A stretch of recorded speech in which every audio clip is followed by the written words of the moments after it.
Continuamos entonces con el programa, seguimos conversando con Francisco Tudela. Doctor,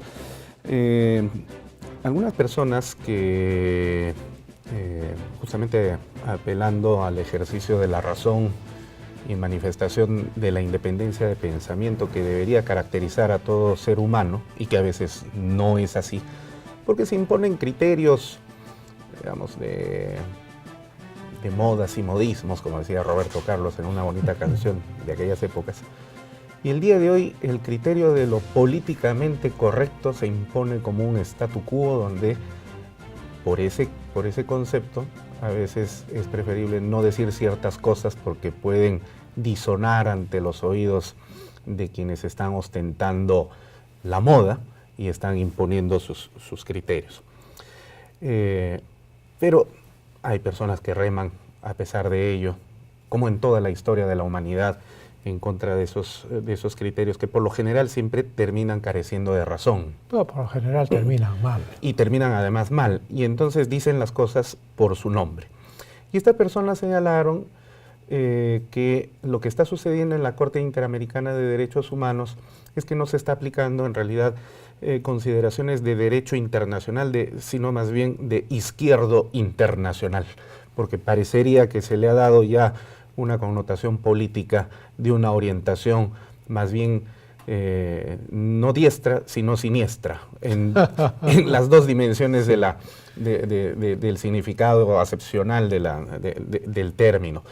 Y quizás sea por ello el hecho que, claro, ya desde una perspectiva política y de derecho internacional, recordará usted, porque fue actor durante ese periodo del quinquenio 95-2000, el Perú tomó la decisión soberana de apartarse de la jurisdicción contenciosa de la Corte. Yo fui canciller en ese del momento. 95, del 95 al 97.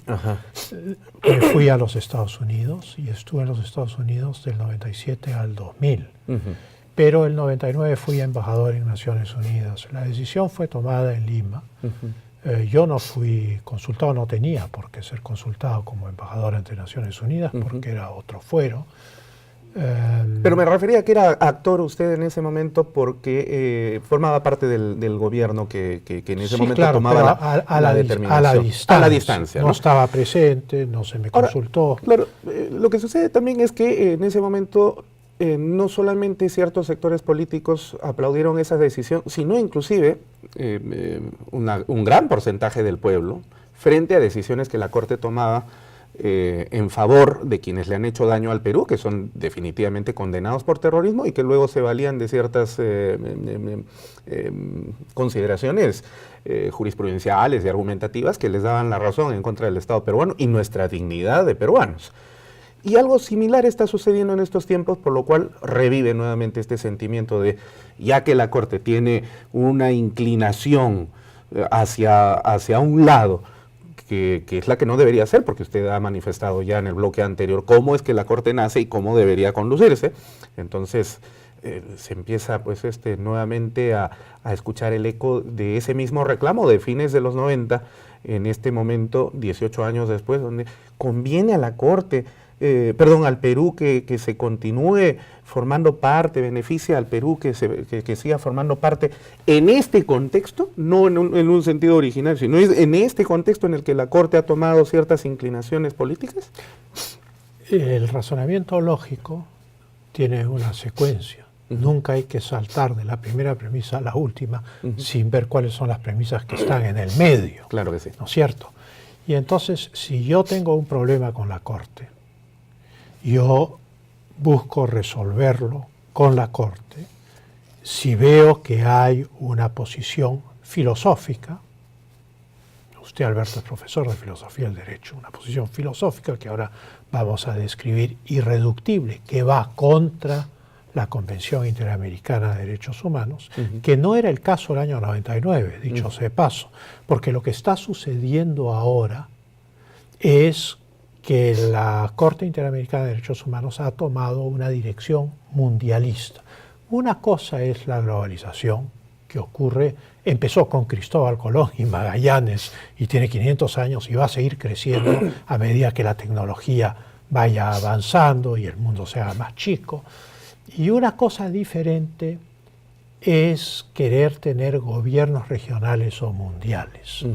Y entonces lo que está ocurriendo es que a partir del año 2006, la Corte Interamericana de Derechos Humanos lo que busca es neutralizar la soberanía del Estado y llevar a cabo un gobierno de jueces desde Costa Rica sobre todas las Américas. Un activismo judicial a ultranza. Hay una filosofía política detrás de esto, ¿no? Que es un internacionalismo radical, en el cual el Estado Nacional, las soberanías, etcétera, son malas. El que fuera presidente de la Corte Interamericana de Derechos Humanos, el magistrado brasileño Antonio Cansao, dijo que había que liberar al ciudadano del Estado.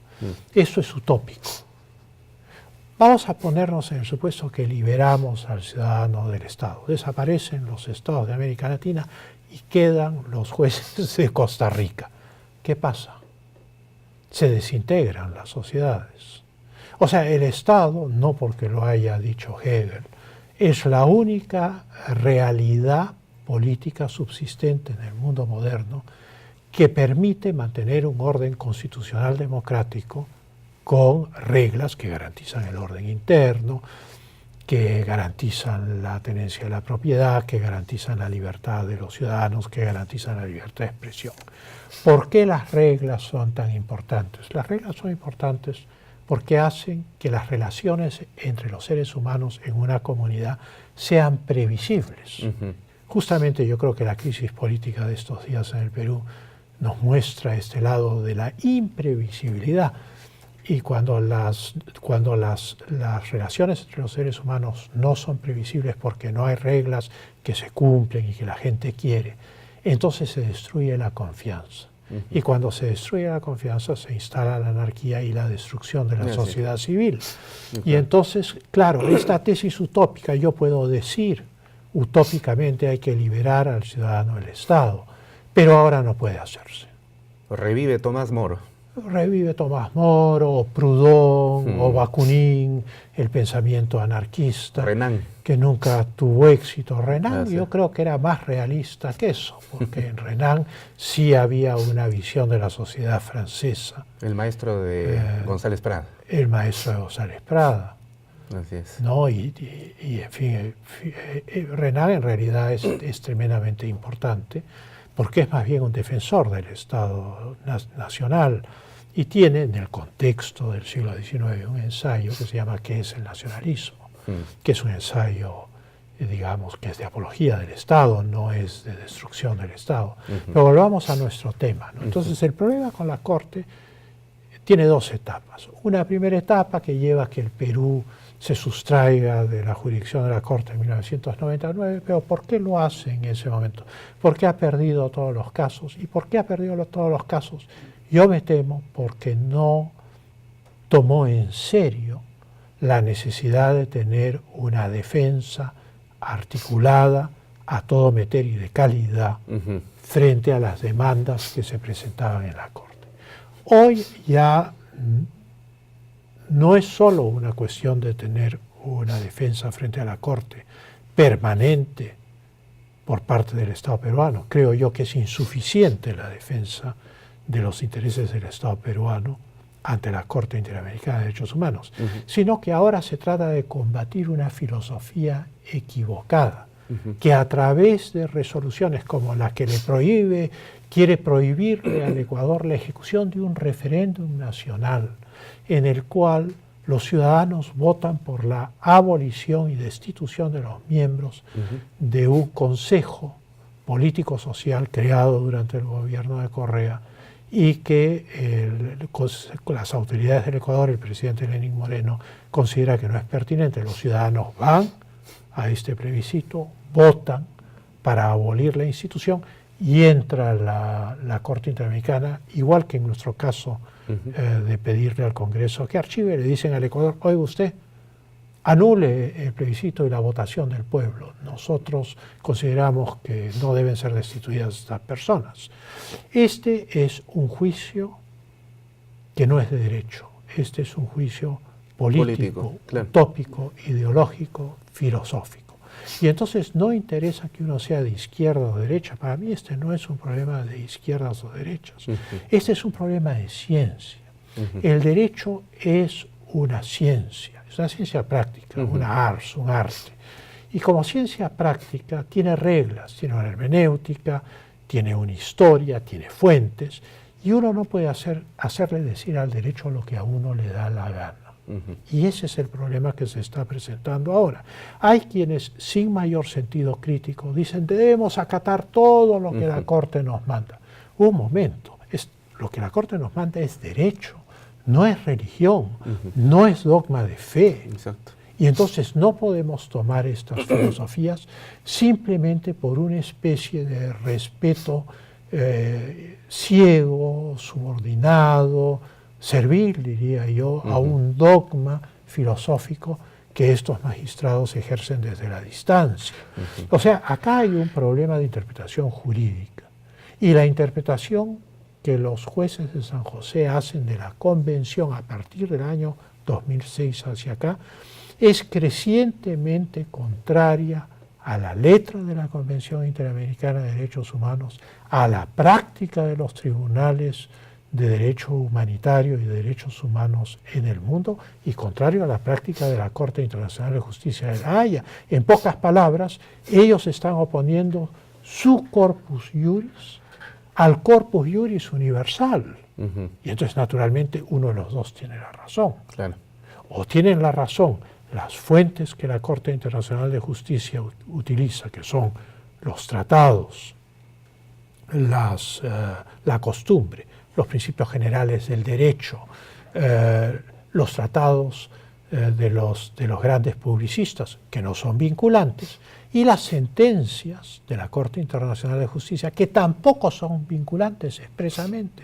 Y entonces yo no veo por qué tenga que ser distinto en las Américas que en el resto del mundo, y por qué tengamos nosotros que subordinar nuestras constituciones y nuestras leyes, como lo quiere la Corte de San José al decir que son subsidiarias a las decisiones de la Corte y que la Convención Interamericana de Derechos Humanos, las regulaciones, dicen lo que la Corte interpreta que dicen ahora.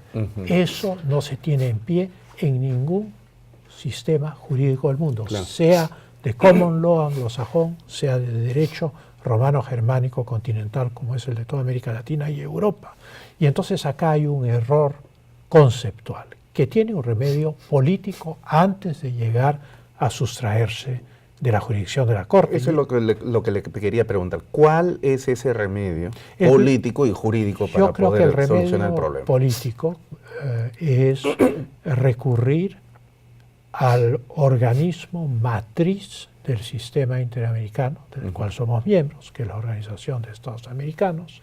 Este es un asunto urgente, puesto que ataca las constituciones. Hay varios casos, ¿no? He citado el ecuatoriano y el peruano porque lo conocemos todos, y el ecuatoriano porque es emblemático. Porque anular un plebiscito popular que está regido por la Constitución es cosa seria. Bueno. Pero esto ha ocurrido en Brasil, ha ocurrido en Uruguay, ha ocurrido en Santo Domingo.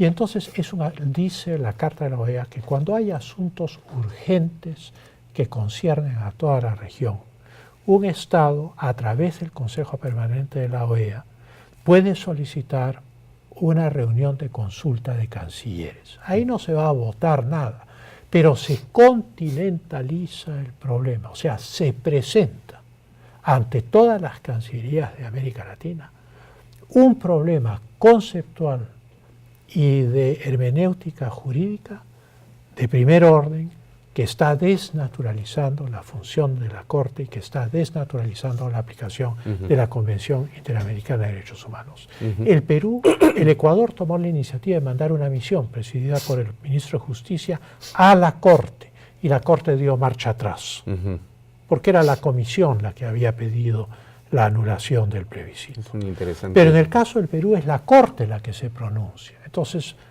Podríamos mandar una misión ante la Corte, pero veo difícil que la Corte dé marcha atrás, porque ya emitió una resolución.